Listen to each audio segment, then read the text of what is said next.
Soal laporan dugaan korupsi proyek strategis nasional di PIK 2 dan juga dugaan korupsi pagar laut, kita sudah bersama salah seorang pelapor yang datang ke KPK hari ini, mantan Ketua KPK 2011-2015 Abraham Samad. Pak Abraham, apa kabar? Selamat malam, saya Friska di sini. Malam Mbak Priska, selamat petang. Iya, kalau kita tadi sama-sama melihat tayangannya Pak Abraham dan kawan-kawan datang ke KPK bersama Koalisi Masyarakat Sipil. Jadi sebenarnya isi laporannya apa saja? Siapa saja yang dilaporkan dan poin-poinnya apa saja, Pak? Jadi kan yang kita lihat begini ya, gambaran besarnya ya. Jadi kalau kita berbicara pagar laut itu sesuatu yang sangat kecil sebenarnya. Tadi yang kita laporkan ke KPK yaitu pertama kuat dugaan ya adanya tindak pidana korupsi terhadap ya penetapan PSN di PIK 2. Jadi penetapan sebagai proyek strategis nasional PIK 2 itu ada sesuatu yang menurut kacamata kita terjadi tindak pidana korupsi. Jadi mulai dari penetapan PIK sebagai PSN itu ada dugaan tindak pidana korupsi yang terjadi di sana. Oke. Ya, ada kong kali kong sehingga wilayah itu bisa ditetapkan menjadi PSN. Padahal sebenarnya kalau kita lihat urgensinya, mungkin masih perlu perdebatan yang lebih jauh. Apakah di PIK itu tepat ditetapkan sebagai wilayah yang PSN atau bukan? Jadi dari situ saja sebenarnya sudah ada masalah ya dari penetapannya. Dan tentunya kita bisa lihat lebih jauh karena kalau bicara tentang perbuatan korupsi ada kerugian-kerugian negara ya yang dialami oleh negara. Kita kalau bicara tentang kerugian negara, kita bisa lihat juga ya bahwa sebenarnya yang terjadi di PIK sekarang ya banyak aset-aset negara itu sudah tidak jelas, sudah beralih bahkan sudah hilang. Misalnya dengan adanya proyek strategis nasional di PIK, ada sungai, ya ada wilayah-wilayah tertentu itu menjadi hilang karena diuruk dan lain sebagainya. Oke. Oleh karena itulah eh, tadi kami dari Koalisi Masyarakat Sipil datang ke KPK untuk melaporkan adanya dugaan korupsi yang terjadi di penetapan, ingat ya, Ya. di penetapan PIK dalam proyek strategis nasional. Oke, Itu pertama. artinya kalau bicara soal penetapan dulu, Pak Abraham, siapa saja yang dilaporkan? Apa artinya bagian dari pemerintah pada saat itu dan juga pihak swasta? Iya, karena kewenangan KPK itu kan ada pada penyelenggara negara dan pihak-pihak terkait. Pihak-pihak terkait yang dimaksud dalam undang-undang itu adalah pihak swasta. Maka yang kita adukan, yang kita laporkan, ya tentunya Agung Sedayu, ya sebagai perusahaan pengembang. Jadi kita laporkan Agung Sedayu dan kemudian siapa penyelenggara negaranya. Makanya dalam diskusi tadi dengan pimpinan KPK yang dihadiri Pak Fitro dan Pak Ibnu, kita menjelaskan bahwa KPK harus memeriksa seluruh penyelenggara negara, baik yang ada di tingkat paling bawah, mulai dari kepala desa, bupati, sampai ke tingkat yang paling di atas, menteri maupun presiden yang mengeluarkan surat penetapan PIK sebagai proyek strategis nasional. Jadi ini kita minta semua diperiksa. Karena Oke. kita melihat begini, kita tidak mau ada seseorang atau ada individu-individu tertentu yang selama ini dikenal kuat ya dan bisa mengatur hukum di negeri ini, dalam hal ini Agung Sedayu Group, dia nggak boleh mengatur negara ini dengan seenaknya. Dia tidak boleh mengatur aparat penegak hukum dengan seenaknya di Republik ini. Oleh karena itu kita tegaskan tadi kepada pihak KPK bahwa KPK tidak perlu takut. Ya, kalau selama ini ada mitos menyatakan siapa yang menyentuh Agung Sedayu, Aguan CS, maka dia akan bisa akan bisa mengalami sesuatu yang paling berbahaya. Itu kita akan support besar kepada KPK bahwa dia tidak perlu ragu, tidak perlu takut dengan orang yang bernama Aguan. Oke, Pak Abraham. Nah, untuk melampirkan laporan itu apa-apa saja bukti yang dibawa dengan adanya Oke, kecurigaan soal penetapan itu? bukti kita itu luar biasa banyaknya ya Mbak ya. Saking luar biasanya kita kolek dalam satu data, dalam suatu sistem. Dan tadi kita sudah sampaikan langsung ya kepada komisioner KPK bahwa kalau kita bawa sekarang ya kan kita belum tahu nih ya, data-data apa saja yang diperlukan KPK karena kita harus menyelamatkan bukti-bukti kita harus menyelamatkan data-data kita. Maka tadi di dalam pertemuan dengan pimpinan KPK kita sampaikan kalau KPK misalnya masih memerlukan, karena kan kita juga yakin KPK juga pasti sudah mempunyai data-data awal terhadap adanya dugaan korupsi di PSN PIK 2 ya.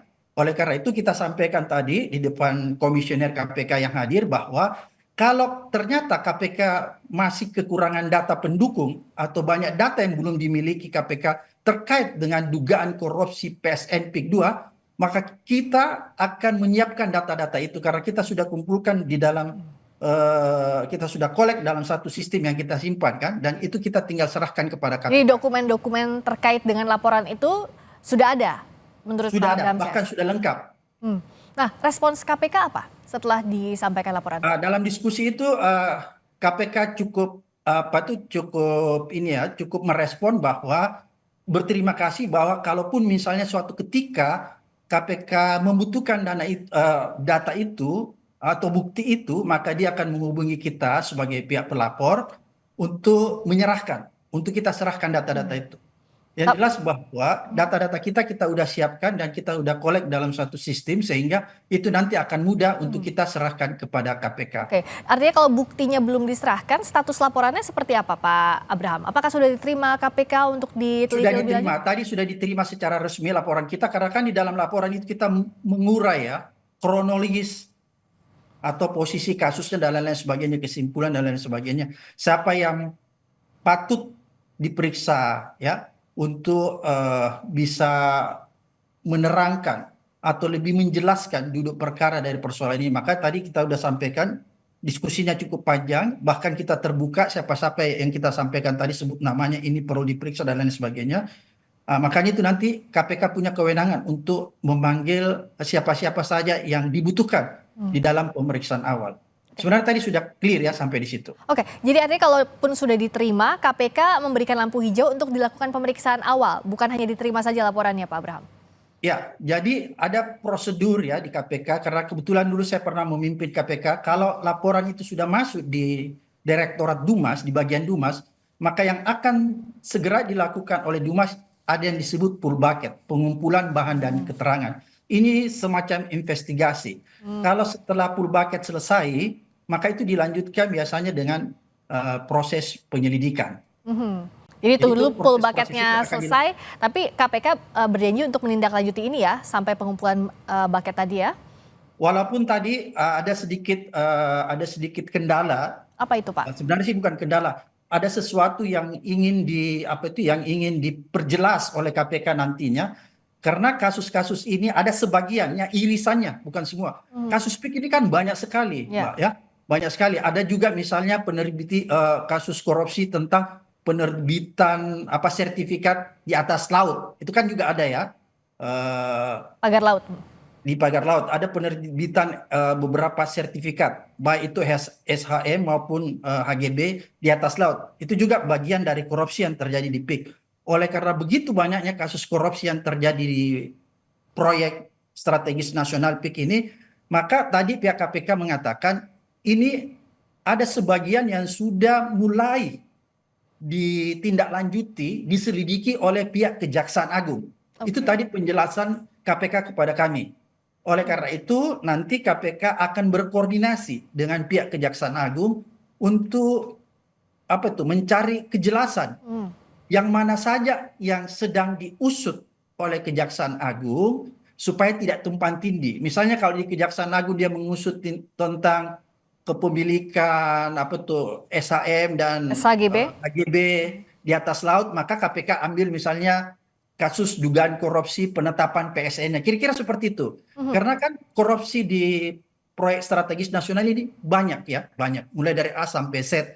Jadi tinggal harus ada koordinasi di antara pihak penegak hukum agar tidak tumpang tindih. Tapi Pak Abraham, apakah dengan laporan ini memang momentumnya karena kasus soal pagar laut ini sedang naik juga diperbincangkan, bahkan Kejaksaan Agung juga sudah angkat bicara soal ini. Apakah karena momentum ini Pak Abraham? Sebenarnya bukan begitu ya, karena kalau kita bicara khusus masalah penyelewengan atau kasus yang terjadi di pagar laut saja, yaitu penerbitan sertifikat yang tidak seharusnya atau yang melanggar hukum di atas laut, maka itu hanya bagian kecil sebenarnya. Jadi korupsi yang terjadi di PSN PIK 2 ini kayak gunung es ya. Jadi itu cuma bagian kecilnya saja sebenarnya. Jadi kalau aparat penegak hukum lebih jeli melihat, maka korupsi yang terjadi di sini banyak macam jenis-jenisnya, Mhm. eh, Mbak. Kira-kira seperti itu. Mhm. Ada gratifikasinya, ada suap menyuapnya, ada korupsi pasal 2-nya, kira-kira seperti itu. Nah, Jadi, kalau tadi dari yang oke. dilaporkan, antara poin yang dilaporkan soal penetapan, juga tadi rame-rame soal pagar laut, itu yang pihak yang diduga terkaitnya, apakah punya irisan atau bahkan sama? Oke. Kalau kita lihat sebenarnya sangat beririsan ya, sangat beririsan. Suspeknya mungkin sama, Mbak ya. Suspeknya ya, itu sama. Oleh karena itu, maka tadi penjelasan teman-teman KPK ini akan dikoordinasikan kepada pihak-pihak yang sudah mulai melakukan penyelidikan. Karena selain juga Kejaksaan Agung, kan ada juga kepolisian, tapi kepolisian itu menangani tindak pidana umumnya, yaitu Ya. siapa orang yang memasang pagar laut tanpa izin, itu kan tindak pidana umum. Tapi yang kita laporkan tadi ke KPK adalah tindak pidana korupsinya. Ya. Kira-kira seperti itu. Nah, unsur-unsur pidana untuk dugaan tindak pidana korupsinya, apakah sudah bisa dibuka Pak Abraham dari mana saja kira-kira pintu masuknya untuk unsur-unsur pidananya? Tadi kita sudah berdiskusi panjang ya sama sama pihak KPK, kita sudah menjelaskan secara detailnya. Eh, dan rupanya memang KPK sedang melakukan pengayaan ya. Sebelum kita datang dia udah mulai monitor-monitor, dan katanya dengan adanya laporan ini mungkin dia akan lebih mempertajam lagi untuk melakukan pengusutan. Kira-kira seperti itu. Hmm. Dan tadi kita sudah serahkan sebenarnya kronologis atau modus operandinya. Kira-kira seperti itu. Meskipun kan untuk membuka modus operandi dugaan korupsi yang dilaporkan ini tidak mudah ya Pak Abraham, artinya peristiwa pidananya juga tindak pidananya, unsur-unsurnya bagaimana membuktikan tidak terang benderang kalau dalam kasus-kasus penetapan antara berbagai pihak misalnya yang diduga pemerintah maupun swasta. Sebenarnya sih sebenarnya kasus korupsi yang terjadi di PSN PIK 2 ini sebenarnya tidak terlalu, ini pengalaman saya berbicara tentang pengalaman saya selaku ketua KPK dulu. Ini seperti kasus-kasus korupsi yang lain saja, tidak terlalu rumit. Dia tidak termasuk tidak termasuk eh, perkara yang sulit dibuktikan. Mungkin begitu kira-kira. Ini sebenarnya mudah dibuktikan karena unsur-unsurnya jelas, peristiwa pidananya jelas. Tinggal sekarang ada tidak komitmen yang kuat dari aparat penegak hukum untuk melakukan pengusutan secara transparan ya, secara tanpa pandang bulu. Karena kan yang kita khawatirkan begini, ini kan apa ya, ada semacam mitos yang berkembang di luar bahwa Agung Sedayu ini seolah-olah pemilik republik ini, gitu loh. Dia bisa mengatur-ngatur semua, Oh, bahkan saking bisa mengatur-ngaturnya oke. dia bisa mengatur ada sertifikat yang bisa diterbitkan di atas Tapi laut. Itu kan mengapa salah satu. dianggap bahwa ini adalah tindak pidana korupsi yang mudah dibuktikan sebenarnya Pak Ya. Abraham? Kenapa demikian? Karena sebenarnya modusnya modus-modus biasa aja, seperti tindak pidana korupsi yang lain. Ya, sehingga menurut saya KPK seharusnya tidak terlalu kesulitan, karena saya paham betul, saya yakin betul teman-teman di KPK mempunyai mempunyai kemampuan untuk melakukan pengusutan atau penyelidikan terhadap kasus PIK ini dengan tidak susah gitu ya, tidak tidak apa itu ya tidak susah menurut saya, karena ini bukan seperti kasus-kasus korupsi yang unsur-unsurnya itu sangat sulit dibuktikan. Ini unsur-unsurnya mudah dibuktikan. Oleh karena itu sebenarnya tinggal ada tidaknya kemauan yang kuat dari pihak KPK untuk melakukan pengusutan secara cepat. Sebenarnya itu intinya. Dan keberanian, itu aja. Oke. Berani nggak dia panggil aguan gitu. Hmm. Adakah tadi disampaikan oleh pihak KPK kapan laporannya akan ditindaklanjuti misalnya atau Pak Abraham CS akan dipanggil kembali sebagai pelapor?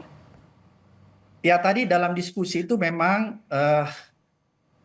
ada beberapa hal yang disepakati bahwa kalau misalnya ternyata nanti dari pihak KPK memerlukan data, seperti tadi saya sampaikan, maka dia akan menyampaikan kepada kita. Karena ini kan yang melapor koalisi besar ya Mbak ya, koalisi masyarakat sipil.